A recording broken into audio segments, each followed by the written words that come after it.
I want to show you a feature called Live Paint. Now I'm just going to sketch something really quickly, and we'll see it work. Okay.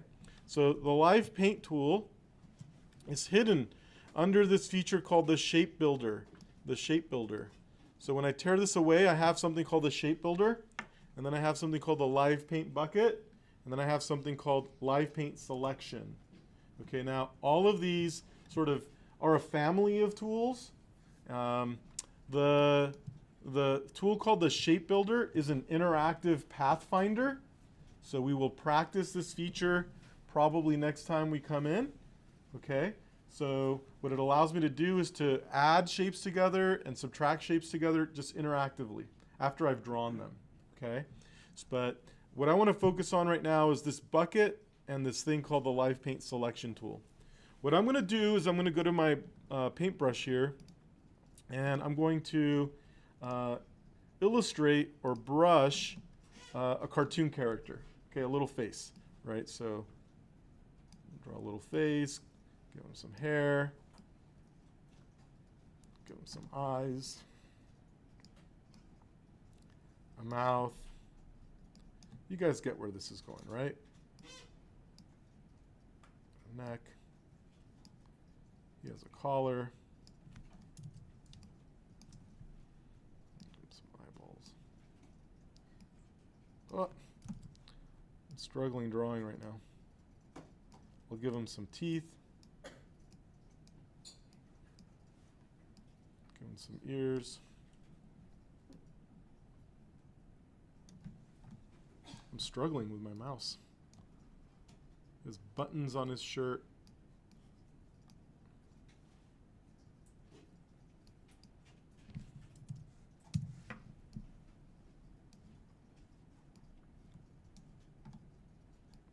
It's got a little pocket with some pens in it.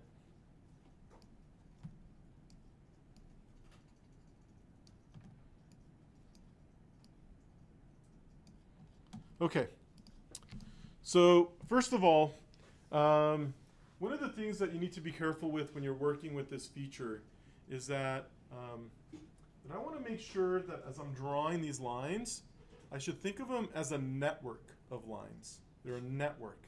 Now, if I'm thinking about these lines as a network, I need to make sure that the lines are intersecting or touching one another. Okay, so you'll notice that I use the brush tool. And the reason I chose the brush tool is that it has a really thick weight to it. And that weight is misleading. That weight is misleading. So for example, right here where the collar is meeting the shoulder, is the line intersecting there? No, we don't show. Well, you're saying no. You're assuming it's a no.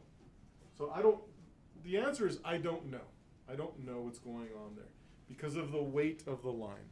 So I need to look at this in a way where I can see the accuracy of the line work. Can anybody tell me how can I see the accuracy of the line work? Outline mode. So I'm going to go to Command Y, and now I see the line for what it really is. So I'm going to zoom in. So you can see here that the brush stroke, the weight, was misleading me. It looked like they were connecting. John's assumption was right. It was off. It's not connecting right there at the shoulder. And as I start to comb through my illustration, a lot of the lines are missing. Okay, so my network has what are called gaps in it.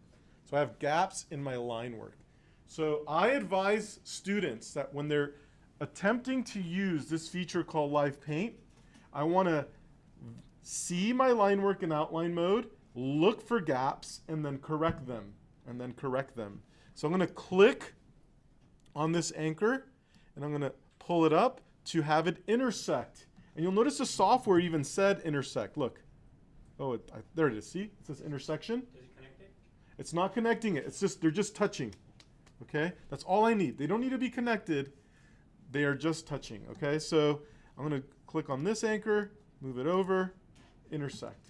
All right? So my task here is to clean up my line work. So let's pretend I did that through the whole illustration, right?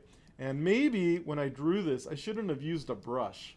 Like that already kind of was a bad choice. I should have used the pencil tool instead. All right, so zoom in here. I'll clean up a little bit more. fix this collar. Fix this next. All right. So what I'm going to do is I'm going to go back to Command Y, and I'm going to select this network, and I'm going to go to the Object menu. So we're looking at intermediate features now. Okay, you'll notice I'm working a lot in the Object menu. We went over Blend a few minutes ago. Now we're going to go into the feature called Live Paint. So you'll notice that in my layer panel, I have, what are these all called? Paths. Now, are they open or closed paths? They're not closed. So this is this open or closed? Can anybody tell me? It's open.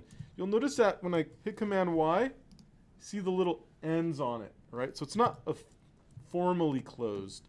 What about this pocket right here? Right. What about the pens? You'll notice that it's the illusion of being closed, but it's totally an open shape, right? So what I'm going to do is I'm going to select all of these open paths, right? And I'm going to go to the Object menu. I'm going to go to Live Paint. I'm going to select Make. Okay. And if you get this like complexity issue, just go ahead and hit OK. It's going to work fine. All right. So you'll notice that when I go to Live Paint, it places it in a special group called a Live Paint group. You'll also notice that the stroke went to a normal stroke. It removed the brush off of it. Also, the bounding box has changed. The bounding box along the squares that define the bounding box, you'll notice that there's a little jack or asterisk inside of it. See that? That wasn't there before. All right, so this is a visual reminder that this is a Live Paint group. And I can see that there. It's a Live Paint group. Right, so now I can go to my Live Paint tools and interact with these. Right, so the software now understands that this area, the eye, is a area that I anticipate closing and adding a color there. Okay, and everywhere where there is a boundary around it, it's going to understand that there is a potential to fill this spot. Now, if it has gaps, I see a gap there. I see a gap there. Sometimes the software doesn't know what to do with it, so it may not work properly. And that's the reason why I need to clean up the gaps before I start doing this. So I intentionally left it a little sloppy. All right, let's see what happens. So I'm going to go to the Live Paint selection tool first. And you'll notice that when I hover over the object, see how it puts a little highlight over it? So this understands, the software understands that this is an area that I can fill. This is an area that I can fill. All the teeth are as well. So what I'm doing here is I move with the Live Paint selection tool. I'm looking to see if it's highlighting everything. Right. Now you'll notice that when I get to the shirt, is it highlighting it? Why not? There's a big gap. There's a huge gap on either side, right? So if I don't finish off or define the edge, it doesn't understand it. Okay, so it's not recognizing this. But if I hover over the collar, you'll notice that it understands those areas. Sometimes if the file is really bad, it may not understand some of these little shapes that have smaller gaps in them. All right, so if I click on this shape, you'll notice that it puts a mesh on it. So this is a visual indicator that says this area is active. All right, so now I can click on a color and it will apply it there. Okay, so you can click on this button and apply a color to it. Click on the next button, apply a color to it. Does that make sense? Okay, now what does the bucket do? Now I don't usually use this selection tool because it's slow. I like to use the bucket. So when I go to the bucket also recognizes the areas. But what's different about the bucket is that I can go directly to a color and then just drop it. Oop. I don't know about blue hair. Let's give him some blue eyes. And I'm going to give him a gold tooth. And give him some skin. His ears are a little bit darker. All right, and let's put some color on his collar. He's got a couple of cool pens. And there's his pocket. So you can see that I was able to add the colors really quickly. Okay, so let's check out my live paint group. When I zoom into the live paint area, do you see those shapes? Do you see any of these shapes? Do you see the pink collar anywhere there? No. I just see the path that defines it. Okay, so currently the live paint object is a hybrid object. It's a collection of paths that are working in a network, and the software is giving me a placeholder fill for these areas or regions. It is not truly a shape in this spot. Right now. So what's important to understand in this example is that this began with a network of lines. The other thing is the lines were never closed. I never snapped back onto it. So this form of illustration is more intuitive. It's more like drawing with a pencil. Does that make sense? So I just draw the line, draw another line, and now I have a field where I can put a color inside of it. So this is a lot more efficient in terms of illustration. It's faster, okay? So there's a homework assignment that's tied to this, and the homework assignment is broken into two parts.